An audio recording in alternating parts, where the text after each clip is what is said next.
A lawyer acting for the collapsed cryptocurrency exchange FTX says the company's owner, Sam Bankman-Fried, treated it like his own personal fiefdom.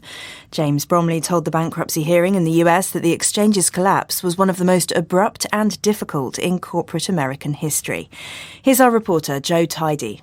There were nearly 700 people tuned into the hearing remotely and dozens more inside the Delaware courthouse for this, the first bankruptcy hearing into FTX. The court heard how Sam Bankman-Fried had spent hundreds of millions on holiday homes and property and not kept accurate records of his company's finances.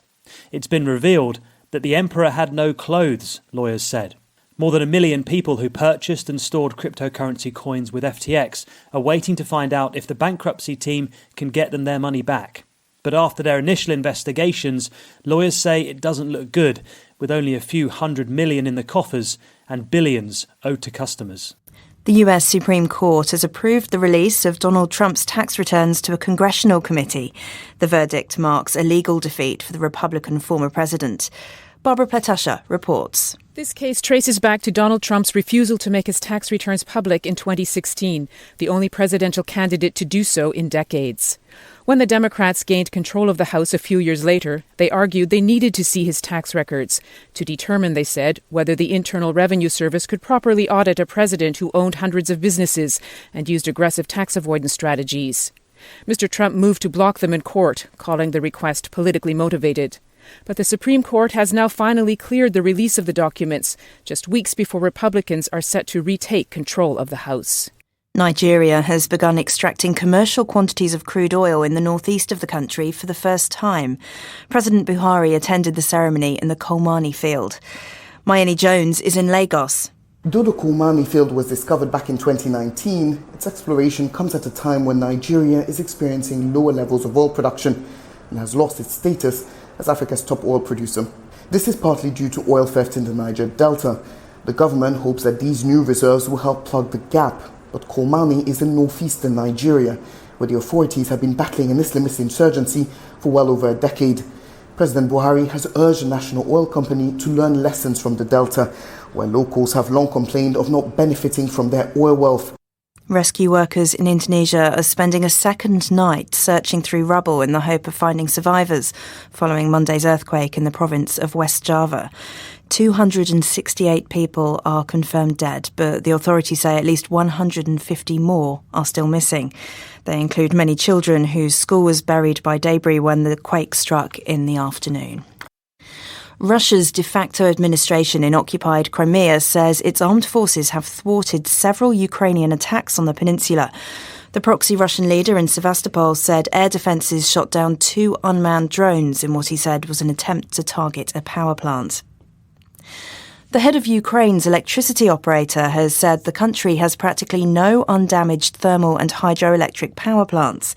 This follows 6 waves of Russian missile attacks. Danny Eberhard reports. The chairman of the electricity operator put it simply, Ukraine currently cannot generate as much power as consumers would like to use. Cold weather is compounding that. For millions of Ukrainians, rolling power cuts have become the latest hardship of the war Russia unleashed on them. The head of one Ukrainian energy company said they'd probably have to put up with blackouts until at least the end of March. President Zelensky says Russia has destroyed nearly half his country's energy infrastructure. He said with repeated attacks, it sought to turn the winter's cold into a weapon of mass destruction. At least 3 people have been killed in northwestern Syria by a rocket strike as tensions in the region continue to rise. Local media say the rocket was fired from an area under the control of the Kurdish-led SDF, but this has not been independently confirmed. Recent days have seen a new intensification of Turkish airstrikes against Kurdish targets in both Syria and Iraq. King Salman of Saudi Arabia has proclaimed a public holiday on Wednesday after its football team pulled off one of the greatest upsets in the history of the World Cup. The Saudis won 2-1 against an Argentina side that hadn't lost for 3 years and was considered one of the favourites to win the competition. In the other matches, the defending champions France beat Australia 4-1. Those between Tunisia and Denmark and Mexico versus Poland both ended in goalless draws.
Hi, thank you for watching. I hope the videos are useful for you. Please subscribe to my channel using the button below.